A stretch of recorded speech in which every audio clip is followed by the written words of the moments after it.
આજે 24મી માર્ચ 2026માં વિધાનસભાના સત્રનો દિવસ છે.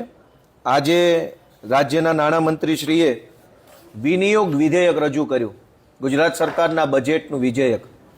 અને એ વિધેયક ઉપર મેં મારો મુદ્દો રજૂ કરતા ગુજરાતની સેવા, સુરક્ષા, સલામતી, કાયદો અને વ્યવસ્થાની બાબતને સંભાળતા આપણા ગુજરાતના હોનહાર હોમગાર્ડ અને જીઆરડીના જવાનો વિશે આજે મેં સરકારનું ધ્યાન દોરવા માટે રજૂઆત કરી હતી.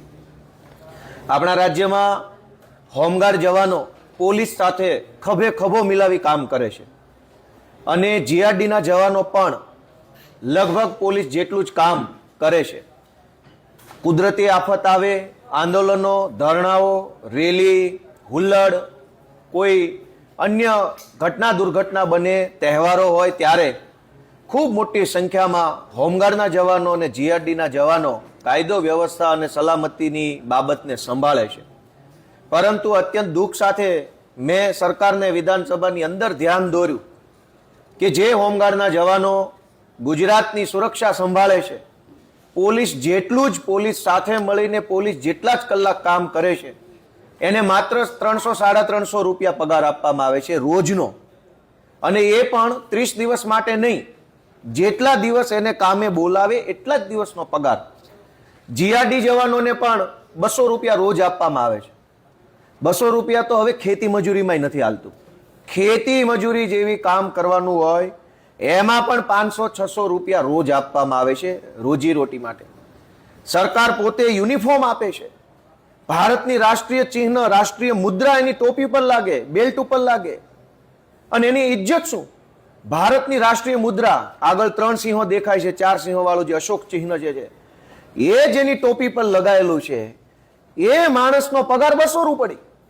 પાણીપુરીની લારી ખોલે તો અત્યારે વધારે પૈસા કમાય એવો માહોલ છે. મેં આજે અંદર રજૂઆત કરી કે આ આપણા હોમગાર્ડ જવાનો અમદાવાદ, રાજકોટ, વડોદરા, સુરત જેવા શહેરોમાં તો લગભગ 12 માસ હોમગાર્ડ જવાનો પોલીસ સાથે નોકરી કરે છે. અનેક હોમગાર્ડ જવાનો પોલીસ વાનનું ડ્રાઇવિંગ કરે છે દિવસ રાત. અનેક હોમગાર્ડ જવાનો ટ્રાફિક વ્યવસ્થા સંભાળે છે. આખો દિવસ ધુમાડો લેવાનો, કર્કશ હોર્નના અવાજો કાનમાં જાય, એટલી બધી શારીરિક યાતનાઓ ભોગવીને પણ હોમગાર્ડ જવાનો જ્યારે રાજ્યની વ્યવસ્થા સંભાળે છે ત્યારે આ હોમગાર્ડ અને જીઆરડીના જવાનોને પૂરો પગાર મળવો જોઈએ એવી રજૂઆત મેં વિધાનસભાના અંદર સરકારને કરી. મેં એક બીજી પણ એવી રજૂઆત કરી કે હોમગાર્ડની અંદર જે કમાન્ડન્ટ આવે છે, આ તમામ કમાન્ડન્ટોની રાજકીય નિમણૂક થાય છે. ખાસ કરીને ભાજપ પક્ષની અંદર હોદ્દો ધરાવતા હોય અથવા ભાજપની આગળ પાછળ ફરતા હોય એવા માણસોને કમાન્ડન્ટ બનાવવામાં આવે છે. અને પછી આ કમાન્ડન્ટો હાજરી પૂરવાના પૈસા માગે, રજા આપવાના પૈસા માગે, નોકરી ઉપર વધુ દિવસો ભરવાના પૈસા માગે. અને આ કમાન્ડન્ટો કોક હારાય હશે પણ લગભગ જગ્યાએ કમાન્ડન્ટ દ્વારા હોમગાર્ડ અને જીઆરડીના જવાનોનું આર્થિક અને ક્યાંક ક્યાંક તો બહેનોનું શારીરિક શોષણ થાય છે. એટલે મેં 2 રજૂઆત સરકારશ્રી સામે કરી કે આપણા રાજ્યની સુરક્ષા, સલામતી સંભાળતા પોલીસ જેવું જ પોલીસ સાથે રહીને પોલીસ જેટલા જ કલાક કામ કરતા અશોક ચિહ્ન જેની ટોપી પર લાગેલું છે એવા હોમગાર્ડ જવાનોને તમે પૂરો પગાર આપો અને કમાન્ડન્ટોનો રાજકીય હસ્તક્ષેપ દૂર કરો. તો હવે ગુજરાતની સરકારે વિધાનસભાના ગૃહની અંદર જે જવાબ આપ્યો એ સાંભળવા જેવો છે. મને અત્યંત દુઃખ લાગ્યું. મારે તો ગુજરાતભરના સૌ હોમગાર્ડ જવાનોને વિનંતી કરવી છે, સાંભળજો અંદર હું જવાબ આપ્યો. સરકારે એમ કીધું કે આ હોમગાર્ડના અને જીઆરડીના જવાનો છે એ નોકરી નથી કરતા, સ્વૈચ્છિક સેવા કરે છે. 5 વખત આ શબ્દ બોલાયો અંદર કે આ લોકો સ્વૈચ્છિક સેવા એટલે કે સામે ચાલીને પોતાની મરજીથી આ નોકરી કરવા આવે છે, અમે નથી રાખ્યા. બીજું એમ પણ કીધું કે આ લોકો બીજી નોકરી કરતા હોય છે, એ નોકરીમાંથી નોકરી પૂરી કરીને પછી જે સમય આવે એમાં હોમગાર્ડ ને જીઆરડી નો યુનિફોર્મ પહેરે છે. હવે અમે તો ક્યાંય એવા જોયા નહીં. હું પોતે અમદાવાદ પોલીસમાં હતો. અનેક મિત્રોએ હોમગાર્ડની નોકરીના પગારથી ઘર પરિવાર નથી ચાલતો એટલે રિક્ષા ચલાવવી પડે છે. રિક્ષા ચલાવતા જોયા છે. અશોક ચિહ્ન જેના બેલ્ટ ઉપર લાગ્યું છે, માણસ રિક્ષા ચલાવશે? તો સરકારે એવો જવાબ આપ્યો કે આ નોકરી નથી, આ તો સ્વૈચ્છિક સેવા છે. પછી એવું પણ કીધું કે એ લોકો સમાજ સેવાનું કામ કરી રહ્યા છે, દેશ સેવાનું કામ કરી રહ્યા છે. તો દેશ સેવા ખાલી હોમગાર્ડો જ કરશે? ધારાસભ્યો, સાંસદ સભ્યો, મુખ્યમંત્રી નહીં કરે? દેશ સેવા તો બધાની જવાબદારી છે. તો હોમગાર્ડનો પગાર 200 રૂપિયા, ધારાસભ્યોનો પગાર 1.25 લાખ કેમ? એક બાજુ ગૃહમાં સમાન નાગરિક સંહિતાની મોટી મોટી ફિલોસોફી કરે છે સરકાર, તો હોમગાર્ડને દેશ સેવા કરવાનો પગાર 200 રૂપિયા, ધારાસભ્યને દેશ સેવા કરવાનો પગાર 1.25 લાખ રૂપિયા, મામલતદારને દેશ સેવા કરવાનો પગાર 1 લાખ રૂપિયા. આવું કેવું?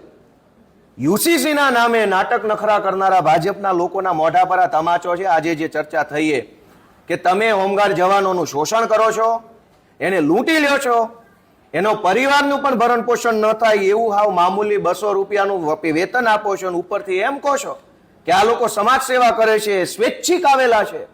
સ્વૈચ્છિક શબ્દ વારંવાર બોલાયો અંદર. સ્વૈચ્છિક કોણ આવે ભાઈ? પૂરો પગાર એને કંઈક બીજી નોકરી મળતો હોય તો શું કામ હોમગાર્ડની નોકરી કરીને 200 રૂપિયા માટે ધુમાડો ખાય આખો દિવસ?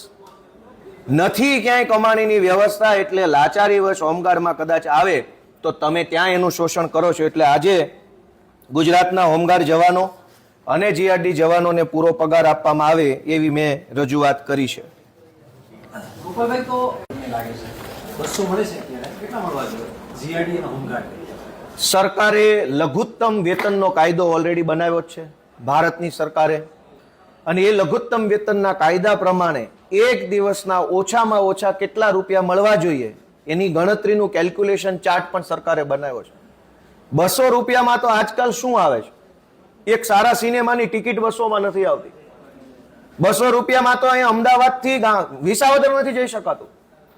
તો 200 રૂપિયા જેવી રકમ માટે થઈ તમે યુનિફોર્મ પહેરેલા માણસને અપમાનિત કરો, એનું ગૌરવ હણાય, સ્વાભિમાન હણાય, એ માણસ સન્માન સાથે ન જીવી શકે એવી લાચારીમાં ન મૂકવા જોઈએ. અને પાછું એવું કીધું, તમે સમજો કે આ લોકો સમાજ સેવા કરે છે, દેશ સેવાનું કામ કરે છે, સ્વૈચ્છિક સેવા આપે છે. આવું કહેવામાં આવ્યું. સ્વૈચ્છિક સેવા હોમગાર્ડ આપશે તો કેબિનેટ મંત્રી પણ સ્વૈચ્છિક સેવા આપે ને આખા ભાજપના તમામ ધારાસભ્યો લખીને આપી દે પગાર નથી જોતો, અમે દેશ સેવા કરીએ. તમારે આખા પડીકા ખાઈ જવા છે અને હોમગાર્ડો પાસે દેશ સેવા કરાવી છે. તો આજે મેં કીધું ભાઈ હોમગાર્ડ 200 રૂપિયામાં દેશ સેવા કરી શકતો હોય તો ભાજપના તમામ ધારાસભ્યો 150 રૂપિયામાં દેશ સેવા કરે. આજે લખીને આપી દે વિધાનસભાના અધ્યક્ષને ભાજપના તમામ ધારાસભ્યો કે અમને 150 રૂપિયા મહિને આપજો. તમારે હોય એટલું બધું ખાઈ જવું છે અને દેશના રાજ્યના નાગરિકને લૂંટવા છે અને વાતો પાછા સમાન કાયદાની કરવી છે. આમાં ક્યાં સમાનતા આવી? એક પોલીસ કોન્સ્ટેબલ અને એક હોમગાર્ડ એક જ ડ્યુટી પોઈન્ટ ઉપર કામ કરતા હોય છે, બંને આખો સરખું કામ કરે છે. અમદાવાદના અનેક ટ્રાફિક પોઈન્ટ ઉપર, પોલીસ ચોકીઓમાં હોમગાર્ડ અને કોન્સ્ટેબલ એક સરખું કામ કરે છે. કલાકો એક સરખી, કામ એક સરખું, મહેનત એક સરખી, બળ બુદ્ધિ વાપરવાનું એક સરખું. હોમગાર્ડનો પગાર 200-300, કોન્સ્ટેબલનો 20,000, સિનિયર કોન્સ્ટેબલનો 35,000, હેર કોન્સ્ટેબલનો 50,000. આવું કેમ? આમાં ક્યાં સમાન કાયદો, સમાન નાગરિકતા આવી? એટલે આજે આ સમાન નાગરિકતાનો ભાંડો ફૂટ્યો છે. ગોપાલભાઈ, ઘણા બધા ધારાસભ્યો પોતાના પગારનો પણ લોકસેવામાં કામ કરતા હોય છે. હાર્દિક પટેલે પણ પોતાનો 3 વર્ષનો પગાર અંદાજે 42 લાખ રૂપિયા છે લોકસેવામાં વાપર્યો છે. સમાજ સેવા, છાત્રાલય, સોલાર પેનલ અને વિદ્યાર્થીની ફી માટે ખર્ચ્યા છે. ભાજપના ધારાસભ્યો પોતાનો પગાર સમાજ સેવા પાછળ વાપરવાની જે જાહેરાત કરે છે ને, મને એમ લાગે છે કે એ બહુ મોટું છળ કપટ છે. તમારી તો આખી સરકાર છે, કરપ્શન જ ખાલી બંધ કરી દો ને તો એ પગાર જનસેવાને વાપરવાને બદલે જનસેવાના પૈસા જ જનસેવામાં વપરાય. જનસેવાના પૈસામાં કટકી કરવાની અને આ બાજુથી દાનેશ્વરી કર્ણ બનવાનું, એવું ન હોય. 4 લાખ કરોડનું બજેટ છે, રોડ રસ્તામાં કટકી, બાયોડીઝલમાં કટકી, દારૂ ડ્રગ્સના હપ્તા, ખાણ ખનીજમાં હપ્તા, બાંધકામ ગેરકાયદેસરમાં હપ્તા, ટાઉન પ્લાનિંગમાં હપ્તા, કરોડો રૂપિયા હપ્તામાં લઈ લેવાના. 1.5 લાખની દાતારી. વાહ ભાઈ વાહ, દાનવીરોને સલામ છે બે હાથે ભાઈ. આવા દાનવીરો તો પાકવા જોઈએ. 100 કરોડનું બૂચ મારું, 1.5 લાખનું દાન કરું, વેરી ગુડ.